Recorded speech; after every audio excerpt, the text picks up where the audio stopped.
In this lesson, we are going to look at a special type of infinite series called an alternating series. There's a test associated with us telling us exactly when we can say that our alternating series is converging. But before we go through the test, let me talk through this notation. So what we have here is an infinite series. I'm writing this with a lower index of n equals 1, but that's not obligatory. It could be n equals 0 or n equals 2, something like that, going off to infinity.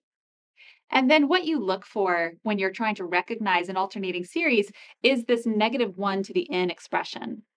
I'll mention in a minute that it might not look exactly like this, but it's this style term. So we have -1 being exponentiated times some quantity a sub n.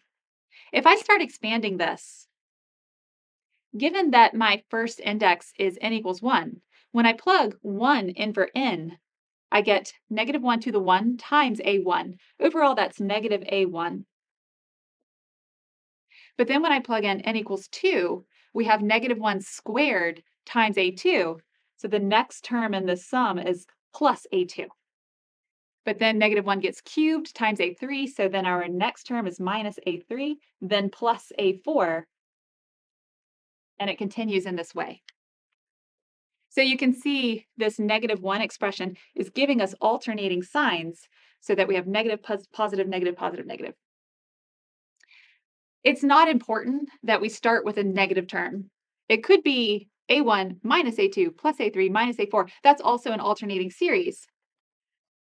To shift whether or not the first term is positive or negative, you can tweak what you raise -1 to so that this expression, -1 to the n, might sometimes, depending on the series, look like -1 to the n plus 1. That would reverse the order of the signs here.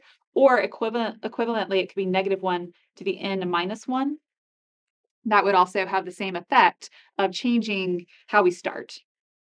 So the fact that we start negative, positive, negative, that doesn't matter. It does matter, though, that we alternate signs. So we place a condition here when we're analyzing alternating series rather. We say that this a sub n term should be greater than or equal to 0. I want this expression to be thought of as essentially positive so that the signs here are being determined by this leading -1 to the nth power or a variation. Okay, so here's what the alternating series test tells us. It tells us that it's very easy for this kind of series to converge. We only need to check two things. We need these terms, a1, a2, a3, a4, all of which are greater than or equal to 0. We need them to be decreasing. So we need an plus 1 to be less than or equal to an for all terms in our expansion here. And then we also need them to go to 0, which actually just kind of goes along with the test for divergence. I mean, they have to go to 0. That's it. That's all you need in order to know that an alternating series converges. So you just need to check that the terms a sub n are decreasing and going to 0 as n goes to infinity. What we're going to do in this lesson is just 5 examples of checking those two properties. So we will look at 5 alternating series. Some of them converge, some of them diverge. For all of them, I'm going to check both of these conditions. Then we will talk about the estimate that you can place on the error for if you do a partial sum, how close are you to the true sum? And then I will take you through a quick kind of illustration motivated proof or proof outline of the alternating series test.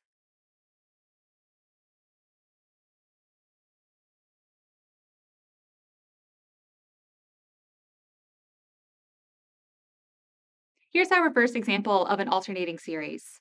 We would like to add up terms that look like a -1 to the n divided by n.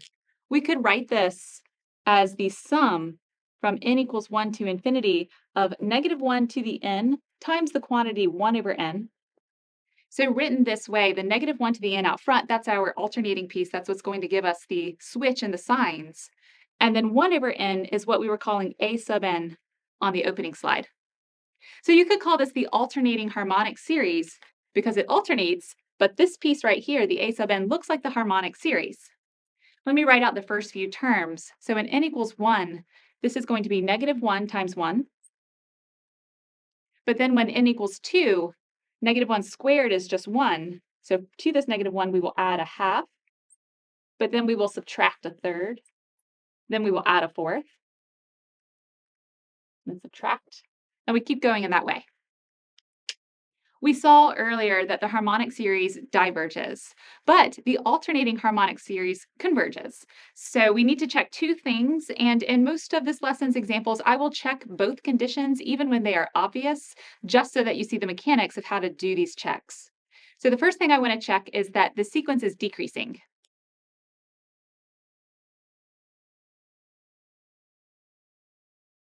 We will see two ways to do this. One which will involve taking a derivative. That's not what I'm going to do here. Here, I'm just going to look at these a sub n pieces. Let's start with a sub n plus 1. That is the expression 1 over n plus 1. If I take off plus 1 from the denominator, then I make the denominator smaller. That makes the fraction bigger. So 1 divided by n plus 1 is less than or equal to 1 over n, which is a sub n. Okay, so with this inequality, we see that this is a decreasing sequence because a sub n plus 1 is less than or equal to a sub n. The other thing we need to check is that the sequence terms a sub n go to 0 as n goes to infinity. Here, that's pretty immediate. We've done this kind of computation before as well. So the limit as n goes to infinity of a sub n, for this example, that's the limit as n goes to infinity of 1 over n, which is 0.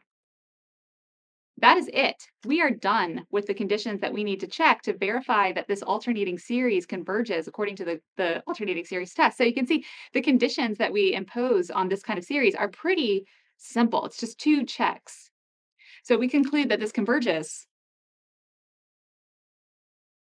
by the alternating series test, which I will abbreviate today as AST. That's pretty common.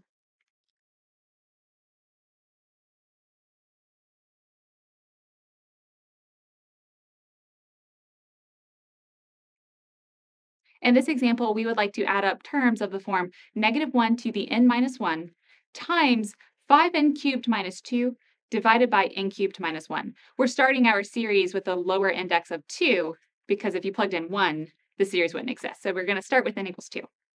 We see the alternating piece out front. That's that -1 raised to the n minus 1.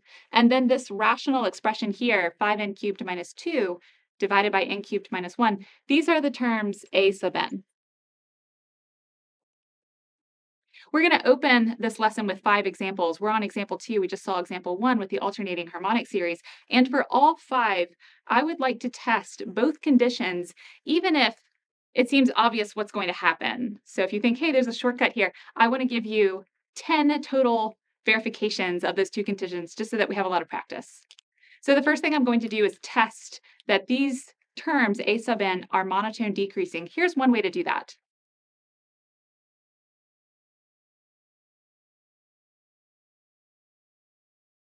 What I'm going to do is let f of x be a function which looks like the expression a sub n whenever n is a whole positive number.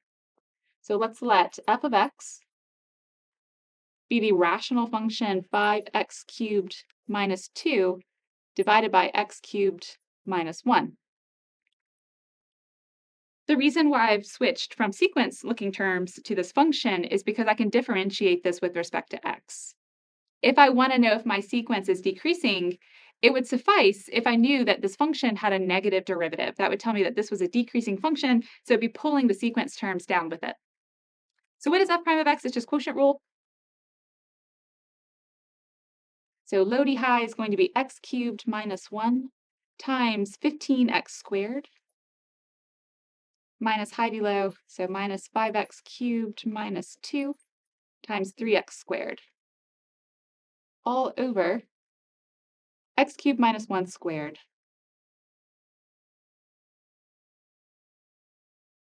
Okay, we are going to be able to simplify this. Let me expand that numerator.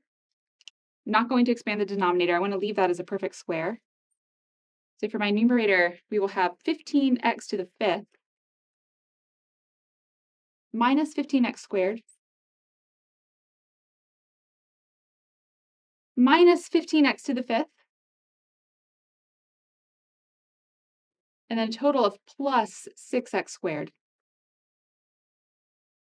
Okay, so 15x to the 5th minus 15x squared minus 15x to the 5th plus 6x squared. Okay, that looks correct. divided by x cubed minus 1, that quantity squared.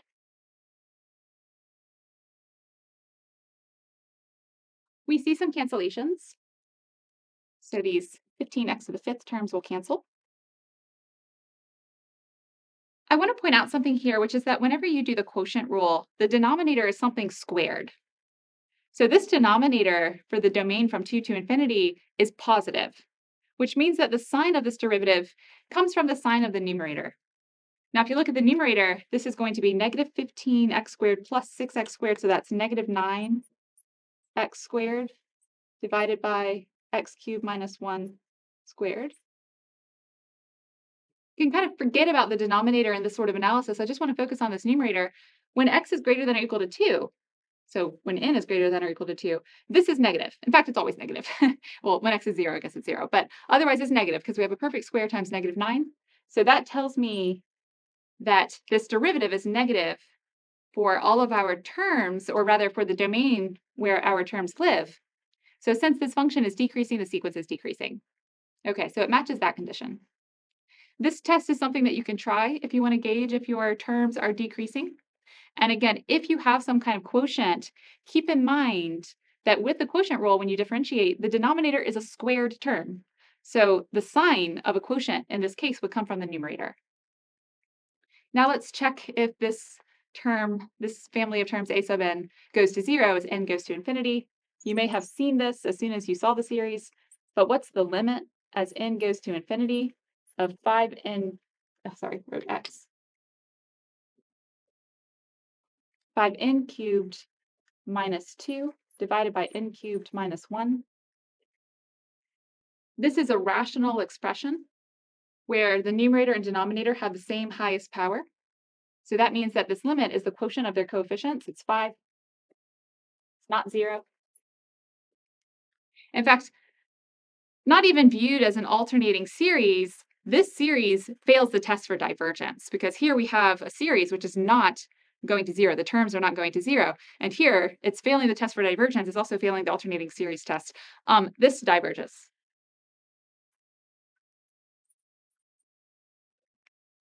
So whenever the second condition is not being met, then it means you've already failed the test for divergence.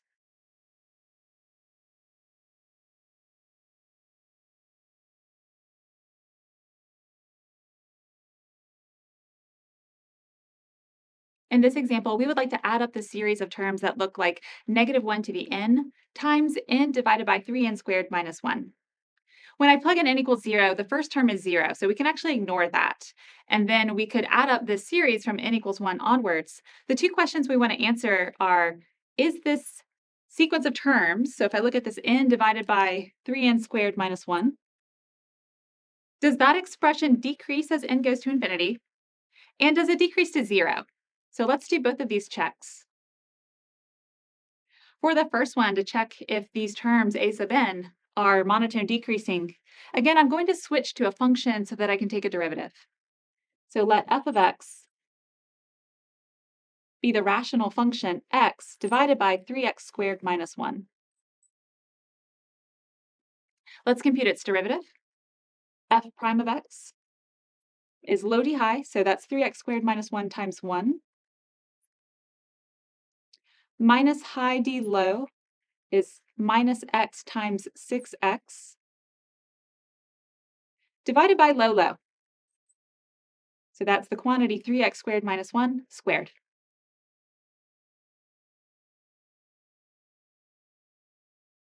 Right. Let's simplify the numerator. Do not expand the denominator because just like we discussed in the previous example, the denominator is a perfect square. So if we're going to analyze the sign of f prime of x, we want to focus on the numerator. So this is going to be a total of negative 3x squared minus 1 divided by this perfect square, 3x squared minus 1 squared. Whenever this expression is defined, it's negative. The numerator is negative. The denominator is positive when it's not 0. The only places it's not defined are plus minus square root of 1/3. That's not relevant to the terms in our series, so this is negative. That verifies that this sequence of terms, a sub n, is monotone decreasing. Let's check the limit as n goes to infinity. So the limit as n goes to infinity of n divided by 3n squared minus 1. Again, this is a rational expression, but this time the denominator has a higher power than the numerator. So as n goes to infinity, the denominator is getting larger at a faster rate, and overall this ratio of terms, n to 3n squared minus 1, this goes to 0. So that's it. Again, monotone decreasing, limit is 0, and you're done. So this converges by the AST.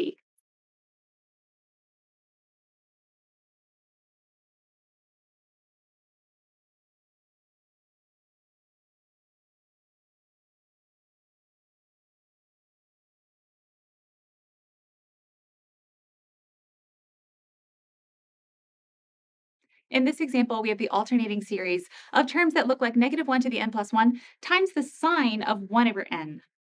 You might recall the lesson that we looked at for the limit comparison test. We analyzed the series that was just sine 1 over n, and by comparing that with the harmonic series, we concluded that just this part diverges. So the question here is, well, what if I alternate my terms so that we have alternating signs? Does it converge or diverge? So let's test the two conditions that we need. Again, for the first one, to check if our terms sine 1 over n are monotone decreasing, I'm going to switch to a function. So we have f of x is going to be the sine of 1 over x. There we go. Okay, we want to take its derivative. F prime of x, need the chain rule here. So derivative of the outside is cosine 1 over x. Derivative of the inside is -1 over x squared. And if you like to, you could write this as negative cosine of 1 over x divided by x squared. Kind of similar to the previous examples we were looking at, our denominator is a perfect square. For the numerator, you might think, hey, cosine oscillates, so this is not good. But actually, as x grows from 1 to infinity, so for the types of numbers 1 over x that we're looking for, this expression is between 1 and 0. So for x greater than or equal to 1, 0 is less than 1 over x is less than or equal to 1. So here in this numerator, we are only taking cosine values for angles from the first quadrant. So these are all positive numbers on this domain from x starting at 1 off to infinity. So overall, this is negative divided by positive. This is negative. Okay, so for x greater than or equal to 1, which covers our series, the derivative of this function is less than 0. That tells us that we are looking at a sequence of terms sine 1 over n, which is monotone decreasing. Does it go to 0? I think we did this in the limit comparison test, but let's do it again. Or maybe it was test for divergence. Well, we're going to do it again. In fact, I should write limit. What is the limit of this as n goes to infinity?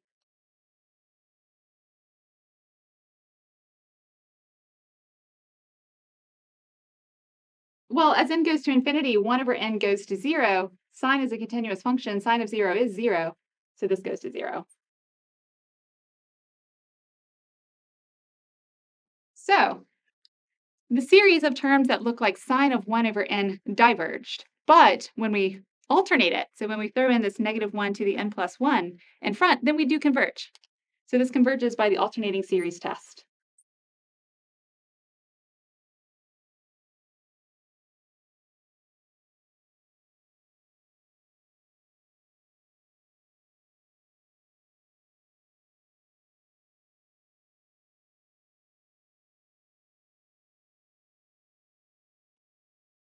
Okay, this is our last example before we move on to talking about the remainder for a convergent alternating series. So first, let's look at -1 to the n times natural log of n. So we're interested in adding up these terms.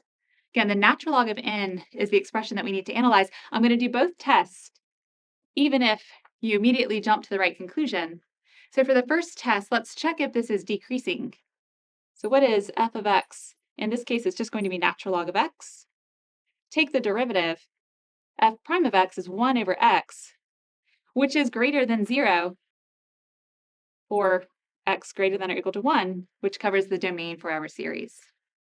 Okay, so it failed the first test, but let's also mention that it fails the second test. So we have the limit as n goes to infinity of natural log of n, this doesn't exist. It goes to infinity. So it also failed the test for divergence. Okay, so this alternating series diverges.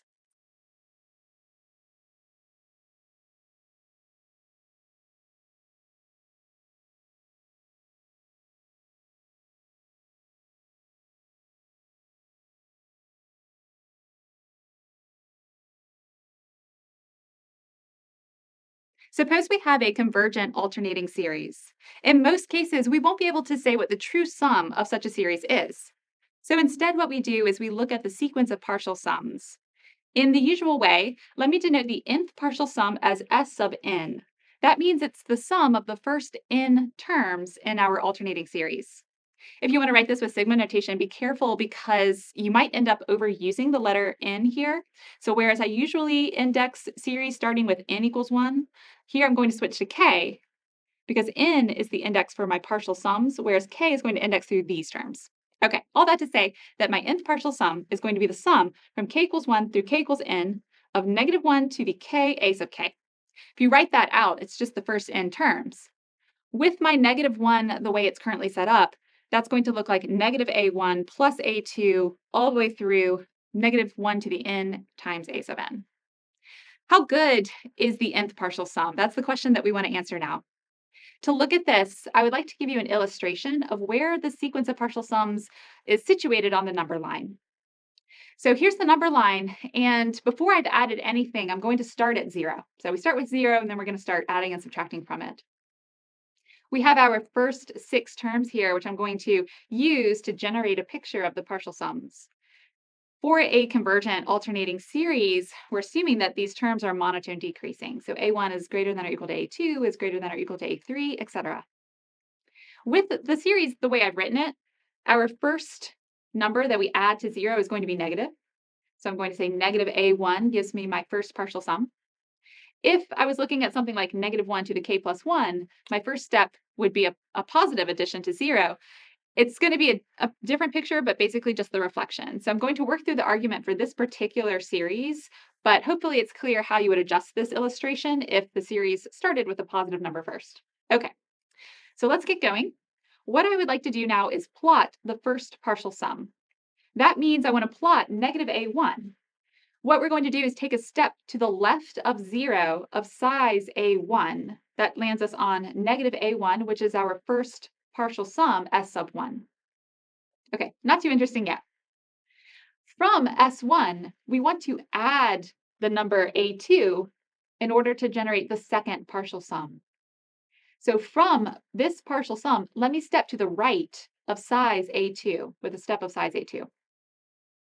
Here's the thing, is that a2 is less than or equal to a1. In this illustration, it's less than a1. That means that the step I took back to the right is no larger than the step I just took to the left. In this picture, it's actually smaller. I'm certainly not going to overstep 0. So from 0, we went to the left to get to S1, then we went back to the right to get S2, but we didn't go back as far as we started. Now from S2, I'm going to subtract A3 in order to get to my third partial sum. So that's like taking a step to the left of size A3. But again, because the terms are monotone decreasing, the step I'm taking is not going to step beyond S1. So it's like we took a big step to the left, slightly smaller step to the right, slightly smaller step to the left, etc.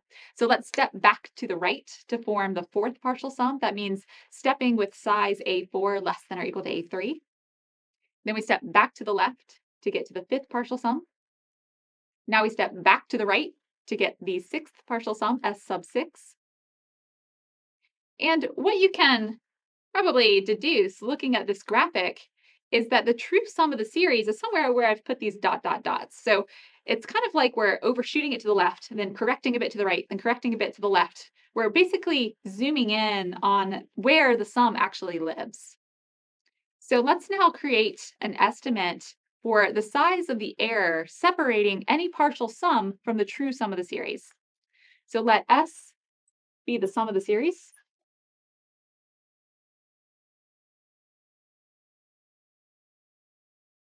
Like that. So this is the true sum. We don't actually know what this number is, but we'd like to say how close we are to it with the nth partial sum. In order to do that, let's define the remainder as s minus Sn.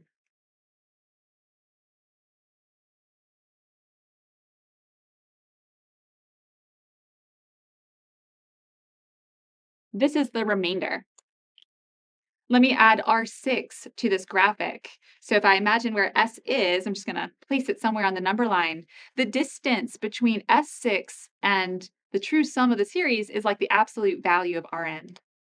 So what can we say about the size of this remainder? So the size measuring just the notion of how far we are from the true sum of the series. Well, if you think about it, every time we added another term, we overstepped the sum. So from R6, we would overstep S when we add A7 to it. So the size A7 is greater than or equal to the size of the true remainder. And that's it. So I really talked through that, but at the end of the day, we just have this really nice estimate saying that the size of the remainder, separating the true sum from the sum of the first n terms, is less than or equal to the next term. So it's a pretty nice estimate. If you can compute what the next term looks like, then you can say that, hey, my max error is no larger than that number.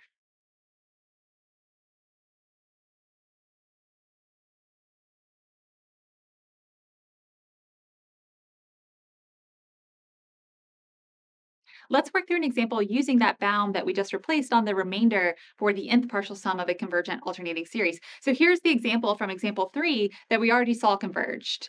If you're paying really close attention, you'll notice that I changed the lower index to n equals 1. In example 3, it was n equals 0, but actually the first term would be 0 in that case. So I'm just re-indexing this from 1. Okay, that was not really essential here to this exercise. What we would like to do is, given that we know that this alternating series converges, can we say what the first 3 decimals would look like in the true sum of the series? So we want the first 3 decimals to be correct. How can we do this? Well, what we want to do is find n so that Sn plus or minus Rn doesn't change the first 3 decimals. So we want to find the index n so that Sn and Sn plus or minus the max remainder, maybe I should say this, have the same first 3 decimals.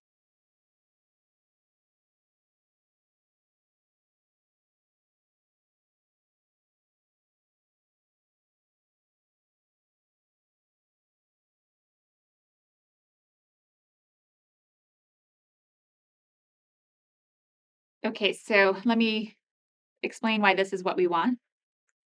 Suppose we know our first partial sum to, say, 6 decimals, and then using the estimate that we just worked out, we can take that partial sum and adjust it by the maximum size of the error.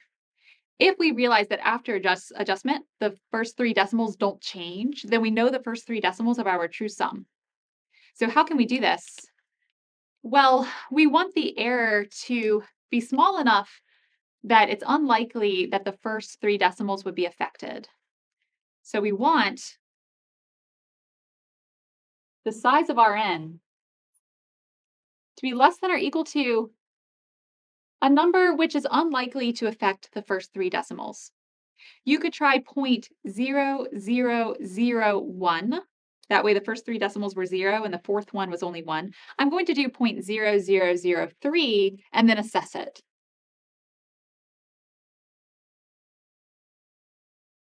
So this is a choice I'm making. It might not actually work. We will talk through it.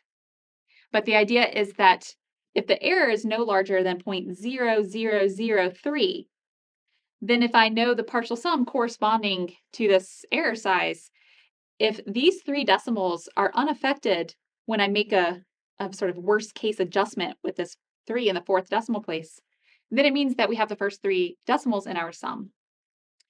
This is going to work for us, but maybe we would find that actually the 3 does affect it. You could go down to 0.0001 or something like that. So you could change this if you realize that your error does have an effect on what you would state as the first 3 decimals. Okay, my max size of my error is less than or equal to the next term in the sequence of terms that we add up with alternating signs. So if I knew that that term was less than or equal to 0.0003, then I could say by transitivity that the error is also less than or equal to that. So we want to work with the terms. We want a sub n plus 1, which is looking at this n plus 1 divided by 3 times n plus 1 squared minus 1. We would like this term less than or equal to 0.0003. And again, that's like a transitivity in inequalities.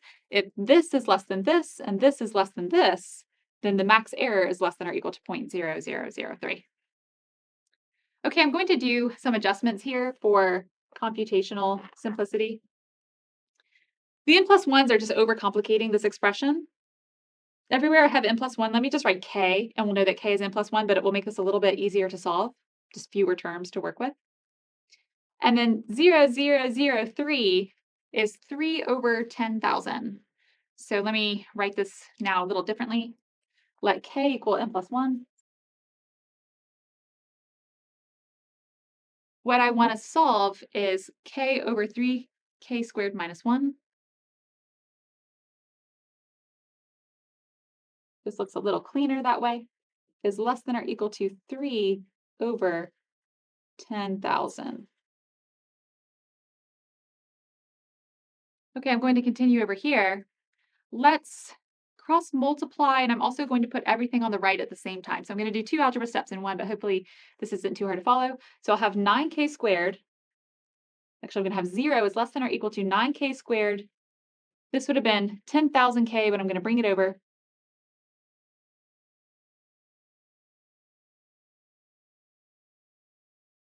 And then minus 3. Okay. Hopefully I didn't do too much in one go, but let me just check this. So 9k squared minus 3 came right over. And then this was 10,000k, and I brought it over to negative 10,000k. This is quadratic in k. It's a quadratic inequality. How I'm going to tackle this is I'm going to say, forget about this inequality for a second. Let's just find the roots of this quadratic expression on the right-hand side. So the roots happen when we solve the quadratic equation.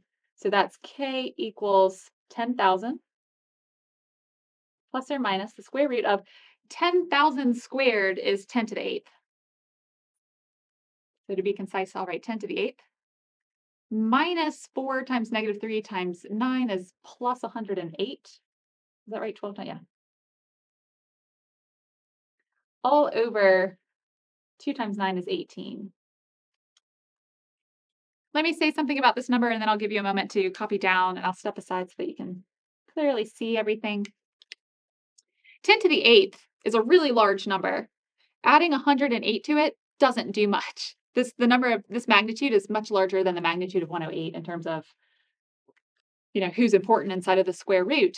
So the square root of 10 to the 8th plus 108 is basically the square root of 10 to the 8th. The square root of 10 to the 8 is 10,000. So when I look at the roots here for this quadratic expression, they are approximately 20,000 divided by 18 and 0 divided by 18.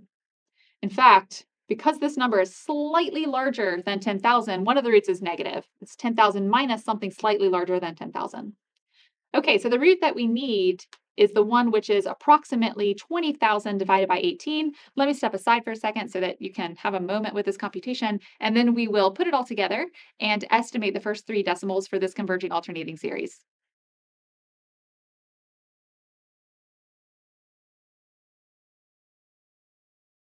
Okay, so the positive root for this quadratic that we need is the larger one.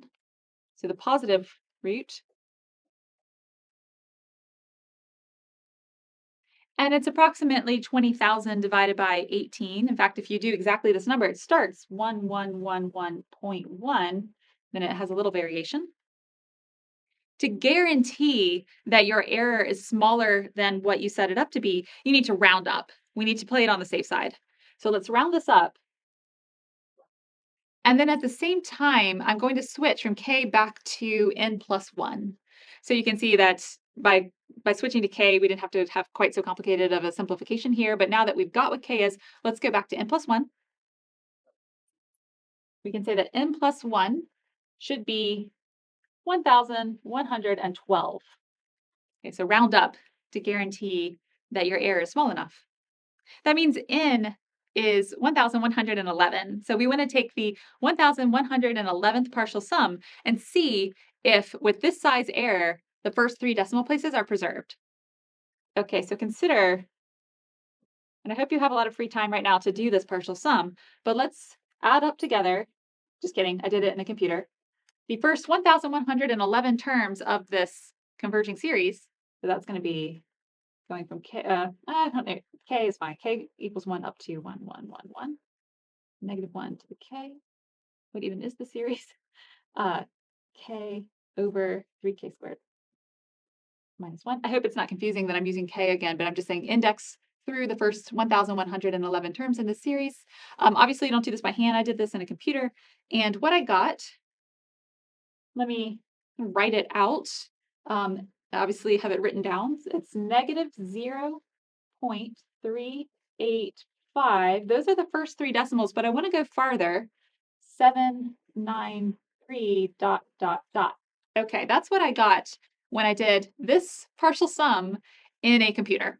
So I did it almost instantly because computers can do that for you. I want to basically look at this number with 2 steps. So I want to consider two pieces, if you will. So the piece to the left, these are the decimals that we're interested in, and then this piece to the right. Okay, so the question is, would this piece plus or minus the error affect my decimals here? Can I guarantee that the true sum of the series starts with negative 0.385? Let's talk through this. I did this on purpose. If my error caused me to add 0.0003 to this sum, so if I needed to do a worst case scenario where I added 0.0003 to this, then I would change the first 3 decimals because that would be 0003. Let me write those underneath in orange.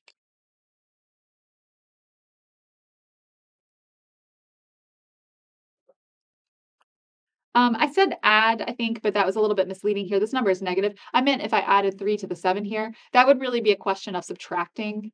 So basically, this number, which is negative, I was overlooking that when I was speaking a minute ago. It's negative. If I subtract off 0.0003, then the 3 and the 7 combine to affect this 5.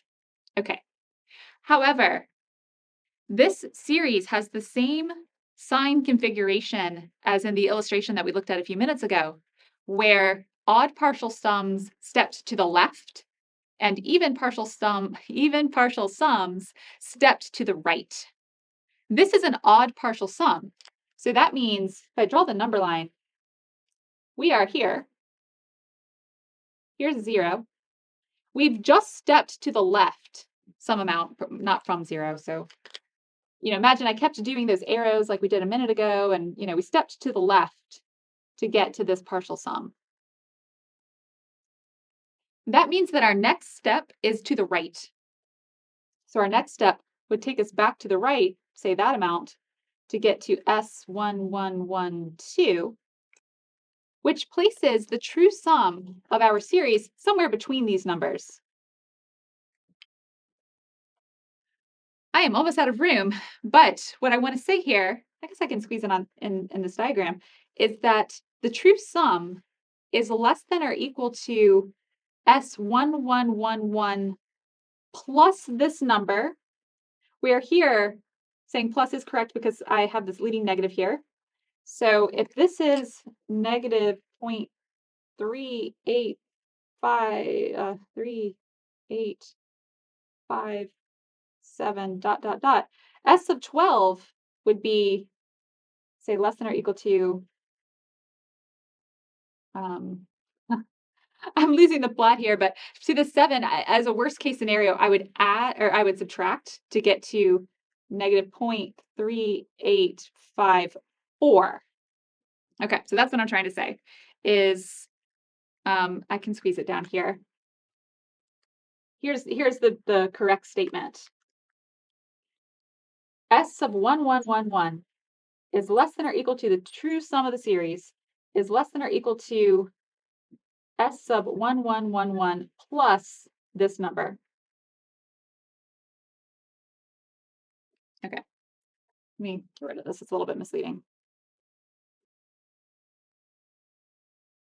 This number looks like negative 0.3859493, blah, blah, blah.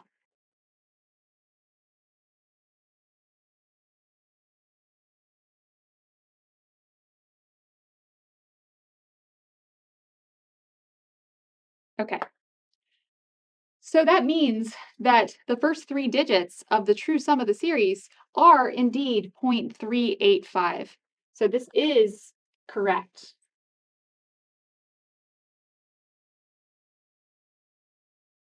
So here, I had to do a little bit of analysis after I got this number, knowing what my max error was. I had to think about the direction that we would take our partial sum in order to try to get to the true sum.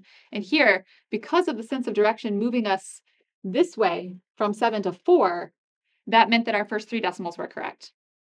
If you didn't like that, what you could do is redo this computation where you lower this error. That means you'll have more terms to add up because we'll go out farther. I think if you do something like 0.0001, you'll probably be looking at something like S3333. So you've got more terms with a smaller error so that you can feel maybe a little bit more certainty when you do this assessment. But just this is enough to conclude that for the true sum of this converging alternating series, the first three decimal places really are negative 0.385. And then the next number is somewhere between 793 and 493. Okay, I'll leave it there. Let's now revisit the conclusion of the diagram that we produced a minute ago in order to just give a sort of outline of the proof of the alternating series tests. So I want to take observations from that step left, step right process that we did to justify why the two conditions that we need are all that we need in order to know that an alternating series converges.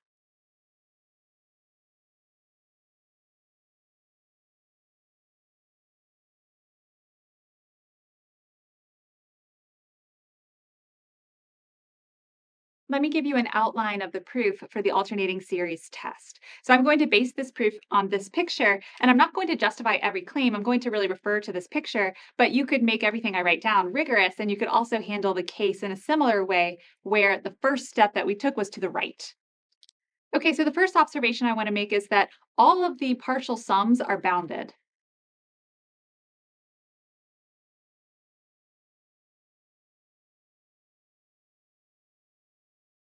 So the size of each one is less than or equal to the size of the first term, a sub 1. Okay, so every partial sum is bounded. The second observation that I'm going to make straight off of the picture is that if we look at the subsequence of partial sums with an odd subscript, that's increasing, whereas the subsequence of partial sums with an even subscript, it's kind of a hard thing to say, that's decreasing. So next, notice S1, S3, S5. This is an increasing sequence of partial sums. Whereas S2, S4, S6, that subsequence with the even subscripts is decreasing.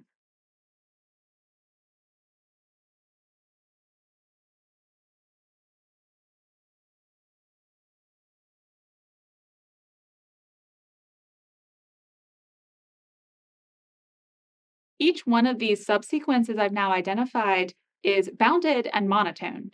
So the monotone convergence theorem tells me that each of them converges.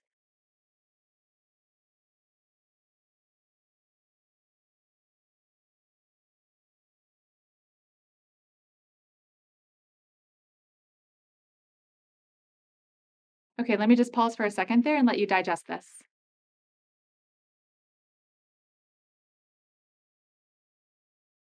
While we now know that each of these subsequences converges, we don't know that they converge to the same place. So let me name their limits.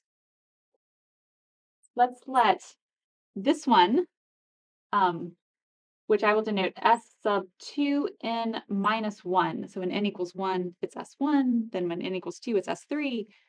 This subsequence converges to some limit, which I'll name L sub 1. And the one with the even subscripts, S sub 2n, is going to converge to L2. Now what I'm going to do is compute the difference L2 minus L1.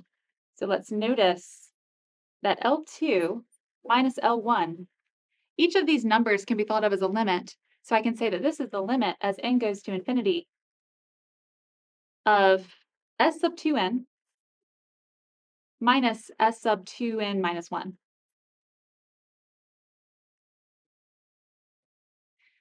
These are adjacent partial sums. When I do the subtraction, everything from this partial sum appears in this one. So this whole thing gets canceled out, leaving me with only the 2nth term from this partial sum. So almost everything gets canceled out here. All we're left with is a term that we could name a sub 2n. Let me make this a little easier to read. By hypothesis, as n goes to infinity, the terms are going to 0. So this term is going to 0 as n goes to infinity, which means that this number, L2 minus L1, must be 0. So L2 equals L1.